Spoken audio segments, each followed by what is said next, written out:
ফেব্রুয়ারির ত্রয়োদশ জাতীয় সংসদ নির্বাচন, জুলাই সনদ বাস্তবায়ন, সংসদে পিআর সহ নানা ইস্যু নিয়ে উত্তপ্ত রাজনৈতিক মাঠ। মিছিল, মিটিং, গণসমাবেশে দলগুলো জানান দিচ্ছে নিজেদের অবস্থান, চেষ্টা করছে দলের পক্ষে জনমত গঠনের। শুক্রবার খুলনায় হিন্দু সম্মেলনের আয়োজন করে বাংলাদেশ জামায়াতে ইসলামী। এতে যোগ দিয়ে দলটির সেক্রেটারি জেনারেল মিয়া গোলাম পরোয়ার বলেন, জুলাই সনদ বাস্তবায়নের মধ্য দিয়ে নভেম্বরে গণভোট দিয়েই ফেব্রুয়ারিতে জাতীয় নির্বাচন দিতে হবে। আমরা ফেব্রুয়ারিতে নির্বাচন চাই, জুলাই সনদ বাস্তবায়নের আদেশ জারি করুন, নভেম্বরে গণভোট দিন এবং আগামী সংসদে এটা আইনি ভিত্তি যখন পেয়ে যাবে, সব সংস্কার তখন কাজে লাগবে, তখনই আমাদের নতুন বাংলাদেশের স্বপ্ন পূরণ হবে।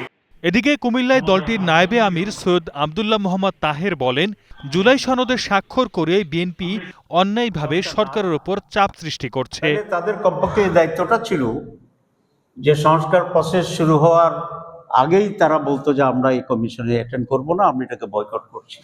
তো তখন বিএনপি ছাড়াই যদি হইতো নাহলে হতো না। আমরা একটা জায়গায় পৌঁছেছি।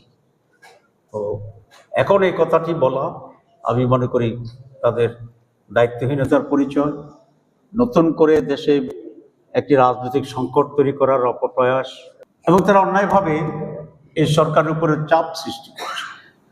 একটি দল পরিকল্পিতভাবে দেশের রাজনৈতিক সংকট তৈরির অপচেষ্টা চালাচ্ছে বলে অভিযোগ করেন জামায়াতের নায়েবে আমির। ঝামেলা তৈরি করার একটা সিদ্ধান্ত।